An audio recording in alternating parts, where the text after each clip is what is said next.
একেবারে কুরবানি আমাদের নাকের ডগায়।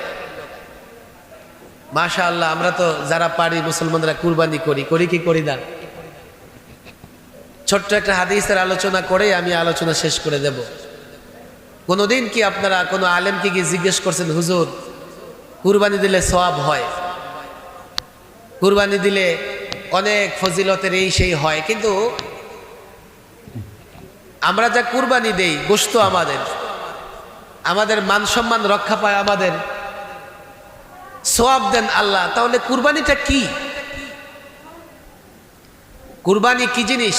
ছাত্র ভাইরা খেয়াল করে শোনো। অনেকেই হয়তো আমরা জানি, যারা এই হাদিসের সঙ্গে পরিচিত আছে।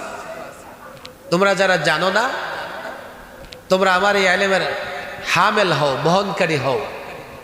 ব্যাপকভাবে কুরবানির শিক্ষা কি ঘর সমাজে ছড়ায়া দাও। শুধুমাত্র কুরবানির শিক্ষা যদি মানুষ জানে তো তার গোটা জিন্দেগি সফল হবে। আজকে মুসলমান যেভাবে পথে ঘাটে রাষ্ট্রে নানা জায়গায় উপত্যকায় পাহাড়ে মার খাচ্ছে, শুধুমাত্র কুরবানির শিক্ষা যদি মুসলমান গ্রহণ করতে পারে, এই মুসলমান আবারও সোনালী যুগে ফিরে যাবে। মুসলমানদের উপরে হাত তোলে এমন সাহস কারো থাকবে না। কোরবানি তো দেই, শিক্ষাটা ধারণ করতে পারি না। আমরা হয়তো কাউকে জিজ্ঞেস করি না, ছাত্ররা হয়তো ওস্তাদকে জিজ্ঞেস করে না, তবে সাহাবায়ে কেরাম ঠিকই রাসূলুল্লাহকে জিজ্ঞেস করেছেন, মা হাযিল আদাই ইয়া রাসূলুল্লাহ, ওগো আল্লাহর নবী কুরবানি কি? এই যে আমরা কুরবানি দেই, আল্লাহ সন্তুষ্ট হন, অথচ এর গোশত আমাদের, রক্ত আমাদের, এর চর্বি আমাদের, হাড্ডি আমাদের, সব আমাদের, চামড়াও আমাদের। রাসূলুল্লাহ সাল্লাল্লাহু আলাইহি ওয়াসাল্লাম সাহাবায়ে কেরামদের উত্তর দিলেন, সুন্নাতু আবিকুম ইব্রাহিম, কুরবানি হচ্ছে তোমাদের পিতা ইব্রাহিমের সুন্নাহ। সুবহানাল্লাহ বলেন। প্রশ্ন কি, উত্তর কি? চিন্তা করবেন। প্রশ্ন হচ্ছে কুরবানি কি? রাসূল তো এই কথা বললেন না। কুরবানি হচ্ছে গরু কুরবানি করা, বকরি কুরবানি করা, বেড়া দুম্বা মহিষ কুরবানি করা। রাসূল এই কথা বলেছেন? বলেছেন সুন্নাতু আবিকুম ইব্রাহিম, কুরবানি হচ্ছে তোমাদের পিতা ইব্রাহিমের সুন্নাহ। এখন আমরা একটু তালাশ করে দেখি ইব্রাহিমের সুন্নাহ কি। হযরত ইব্রাহিম আলাইহিস সালামকে আল্লাহ তাবারক ওয়া তাআলা নির্দেশ দিয়েছিলেন পশু কুরবানি করার জন্য না সন্তানকে কুরবানি করার জন্য? তাহলে মোটামুটি আমরা এটা বলতে পারি যে হযরত ইব্রাহিম আলাইহিস সালামের সুন্নাহ সন্তানকে কুরবানি দেওয়া। কিন্তু আমরা যদি ধারাবাহিক ঘটনা শুনি, উনি স্বপ্নে দেখেছেন ওট কুরবানি করার জন্য উনি আদিষ্ট হয়েছেন, সকালবেলায় উঠে ওট কুরবানি করেছেন, পরদিন আবার স্বপ্ন দেখেছেন, আবার ওট কুরবানি করেছেন, আবার স্বপ্নে একই স্বপ্ন, ওট কুরবানি করেছেন। উনি বুঝলেন যে না, তাহলে সন্তানকে কুরবানি করার যে স্বপ্ন আমি দেখছি এটা সত্যি, আমাকে নিজ সন্তানকে কুরবানি করতে হবে। আমি নিজ সন্তানকে কুরবানি করার জন্য আদিষ্ট হয়েছি। সন্তানকে নিয়ে গেলেন মিনা প্রান্তরে, ছুরি ধার করলেন, সন্তানের গলায় ছুরি চালালেন। আল্লাহু আকবার, আল্লাহ পাকের কি কুদরত! এত ধারালো ছুরি দিয়ে সন্তানের গলায় ছুরি চালিয়ে দিলেন, কিন্তু এই ছুরি সন্তানের গলার একটা পশমও কাটতে পারে না।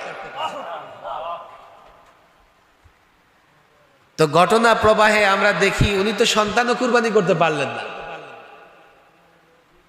তাহলে সুন্নাহটা কি? কোরআনে কারিমের আমার আগে বন্ধুবর মাওলানা খালেদ সাইফুল্লাহ বয়ান করতেছিলেন, আপনারাও শুনতেছিলেন।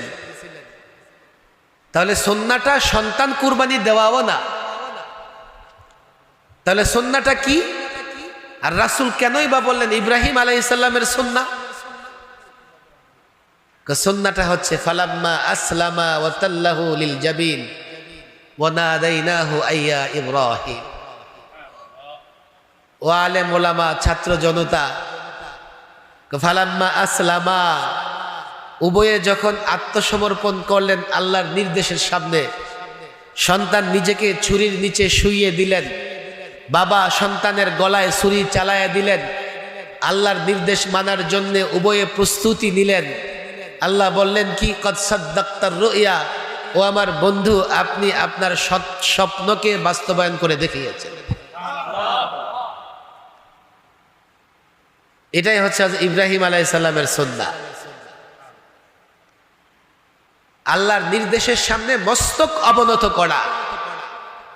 সেই নির্দেশ যদি এমন হয় যে নিজের গলা ছুরির নিচে রেখে দেওয়া, সেই নির্দেশ যদি এমন হয় সন্তানের গলা ছুরির নিচে রেখে দেওয়া, আল্লাহর নির্দেশ যদি এমন হয় নিজেকে রক্তাক্ত যুদ্ধের প্রান্তরে নিয়ে উপস্থিত করা, আল্লাহর নির্দেশ যদি এমন হয় নিজেকে জেলখানায় বন্দি রেখে নিঃশেষ করে ফেলা, আল্লাহর নির্দেশ যদি এমন হয় মুসলমানদের পক্ষে লড়াই করবার জন্যে মুসলমানদের রক্তের বন্যা বইয়ে দেওয়া, আল্লাহর নির্দেশ যদি এমন হয় মুসলমানদের অধিকার রক্ষা করবার জন্যে যুদ্ধের ময়দানে নিজকে অবতীর্ণ করা, নির্দেশ যাই হবে, নিজের বেলায় হোক সন্তানের বেলায় হোক, যার বেলায় হোক না কেন, আমরা যদি মস্তক অবনত করে দেই আল্লাহর সেই নির্দেশের সামনে, আল্লাহর কসম করে বলি মুসলমানদের গায়ে হাত তুলতে পারে এমন শক্তি পৃথিবীতে নাই।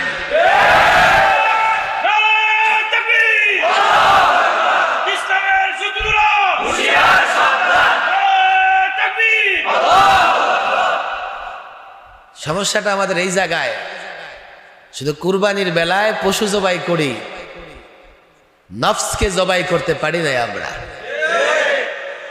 নফস আমাদের শয়তানের কথায় চলে, আল্লাহর কথায় আমাদের নফস চলে না। যে তার নিজ সন্তানকে কোরআন শিক্ষা দিতে পারলো না, সেই তার সন্তানকে ইসলামের জন্যে কুফফার, মুশরিক, দেশদ্রোহী, ইসলাম দ্রোহী কোন শক্তির সামনে সন্তানকে আগে বাড়িয়ে দেবে না, কোনোদিন হবে না। কুরবানির শিক্ষা তো কত ব্যাপক।